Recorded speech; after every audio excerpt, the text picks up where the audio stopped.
De todos los trucos que más o menos me salen, hay dos que se me han hecho los más complicados. El fin open, que es cuando lanzas la cuerda hacia un lado, luego la pasas por el medio, y el mic release, que es cuando avientas la cuerda, gira con una mano y la alcanzas cuando está en el aire. Posiblemente se llama así porque pareciera que avientas el micrófono y luego lo cachas. Vamos a tratar de mostrarles la técnica a detalle para que puedan practicarlo.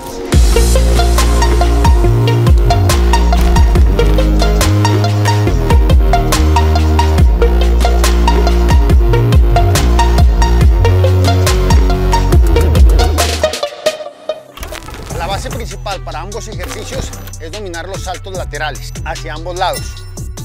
Estos son movimientos laterales con cuerda hacia ambas direcciones. La llevas a un lado, sin saltar, nada más practica esto.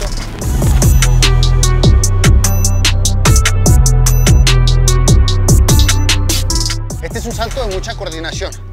Empezamos con la cuerda en medio, la llevamos a un lado, descansamos los pies cuando la cuerda esté pasando por los lados. Mantenemos los pies juntos para evitar que la cuerda se enrede entre ellos y aceleramos la velocidad de los brazos para que el salto se vuelva más intenso.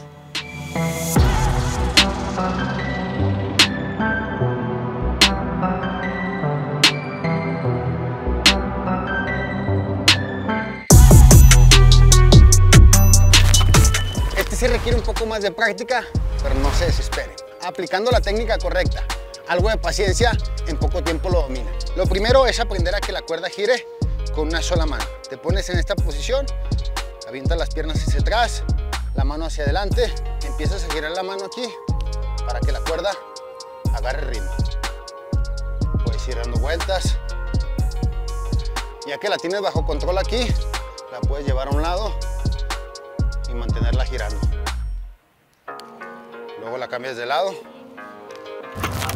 Este movimiento se aprende más fácil con una cuerda dinámica porque mantiene más su forma en U cuando está girando.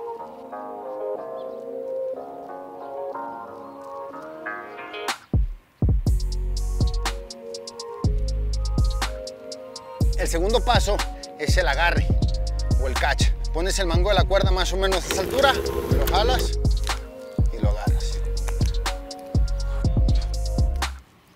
Este movimiento te ayuda a ver el mango de la cuerda cuando lo estás jalando. Para este ejercicio, el tamaño de la cuerda, entre más recortado esté, es más fácil para que no te arrastre cuando esté girando. Es más fácil tenerla más o menos que te llegue a la altura del pecho. También ayuda el tamaño de los mangos, porque entre más grande sea el mango, es más fácil cacharlo cuando está en el aire. Y si pueden ser de colores llamativos, aún mejor, porque te permiten verlos de una mejor forma.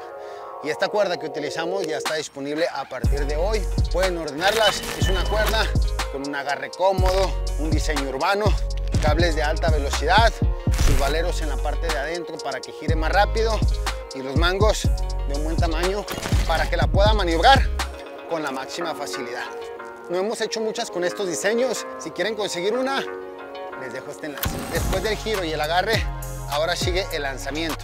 La manera que yo lo aprendí es cuando la cuerda esté a un lado, llevas el mango a la muñeca, le das un impulso y mantienes la mano donde tienes el mango girando para que la cuerda siga con ritmo.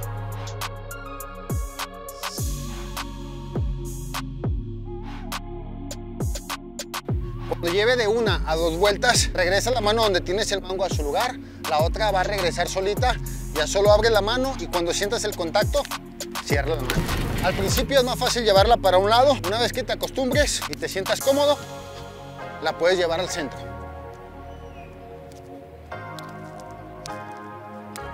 La avientas, la cachas y la recibes aquí. No siempre la vas a recibir directamente con el mango. Va a haber veces que la vas a agarrar del cable, pero aún así la vas resbalando poco a poco. Nadie vio.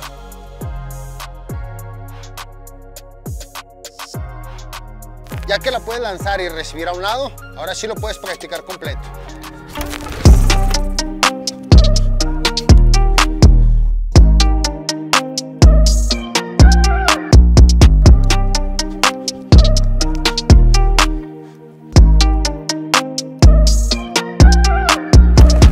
Ya lo puedes hacer completo y combinar con los otros ejercicios. Bueno, esa fue la técnica para practicar esos dos ejercicios. requieren de algo de práctica, pero con paciencia seguro los domina. Déjenme saber en los comentarios cuáles son los ejercicios que más difíciles se han hecho desde que han aprendido a saltar cuerda. Saludos y bendiciones para todos. Nos vemos en un siguiente video.